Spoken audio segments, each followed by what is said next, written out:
அப்போஸ்தலனாகிய பவுல் கொரிந்தியருக்கு எழுதின 2ஆம் நிருபம் 4ஆம் அதிகாரம். இப்படிப்பட்ட ஊழியத்தை உடையவர்களாகிய நாங்கள் இரக்கம் பெற்றிருப்பதால் சோர்ந்து போகிறதில்லை. வெட்கமான அந்தரங்க காரியங்களை நாங்கள் வெறுத்து தந்திரமாய் நடவாமலும் தேவ வசனத்தை புரட்டாமலும் சத்தியத்தை வெளிப்படுத்துகிறதினாலே தேவனுக்கு முன்பாக எல்லா மனுஷருடைய மனசாட்சிக்கும் எங்களை உத்தமர் என்று விளங்க பண்ணுகிறோம். எங்கள் சுவிசேஷம் மறைப்பொருளாயிருந்தால் கெட்டுப்போகிறவர்களுக்கே அது மறைப்பொருளாயிருக்கும். தேவனுடைய சாயலாய் இருக்கிற கிறிஸ்துவின் மகிமையான சுவிசேஷத்தின் ஒளி அவிசுவாசிகளாகிய அவர்களுக்கு பிரகாசமாய் இராதபடிக்கு இப்பிரபஞ்சத்தின் தேவனானவன் அவர்களுடைய மனதை குருடாக்கினான். நாங்கள் எங்களையே பிரசங்கியாமல் கிறிஸ்து இயேசுவை கர்த்தரென்றும் எங்களையோ இயேசுவின் நிமித்தம் உங்கள் ஊழியக்காரர் என்றும் பிரசங்கிக்கிறோம். இருளிலிருந்து வெளிச்சத்தை பிரகாசிக்க சொன்ன தேவன் இயேசு கிறிஸ்துவின் முகத்திலுள்ள தமது மகிமையின் அறிவாகிய ஒளியை தோன்ற பண்ணும் பொருட்டாக எங்கள் இருதயங்களிலே பிரகாசித்தார்.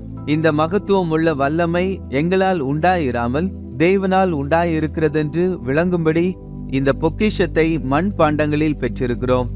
நாங்கள் எப்பக்கத்திலும் நெருக்கப்பட்டும் ஒடுங்கி போகிறதில்லை, கலக்கமடைந்தும் மனமுறிவடைகிறதில்லை, துன்பப்படுத்தப்பட்டும் கைவிடப்படுகிறதில்லை, கீழே தள்ளப்பட்டும் மடிந்து போகிறதில்லை. கர்த்தராகிய இயேசுவினுடைய ஜீவனும் எங்கள் சரீரத்திலே விளங்கும்படிக்கு இயேசுவின் மரணத்தை எப்பொழுதும் எங்கள் சரீரத்தில் சுமந்து தெரிகிறோம். எப்படியெனில் சாவுக்கினமான எங்கள் மாம்சத்திலே இயேசுவினுடைய ஜீவனும் விளங்கும்படிக்கு உயிரோடு இருக்கிற நாங்கள் எப்பொழுதும் இயேசுவின் நிமித்தம் மரணத்திற்கு ஒப்பு கொடுக்கப்படுகிறோம். இப்படி மரணமானது எங்களிடத்திலும் ஜீவனானது உங்களிடத்திலும் பலன் செய்கிறது.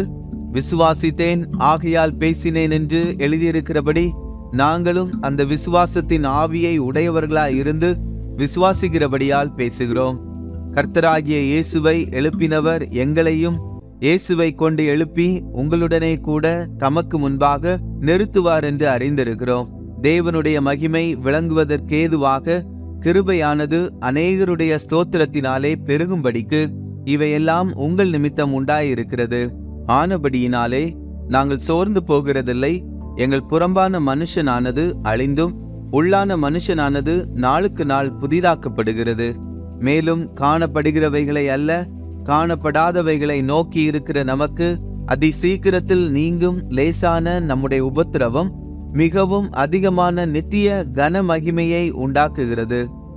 ஏனெனில் காணப்படுகிறவைகள் அநித்தியமானவைகள், காணப்படாதவைகளோ நித்தியமானவைகள்.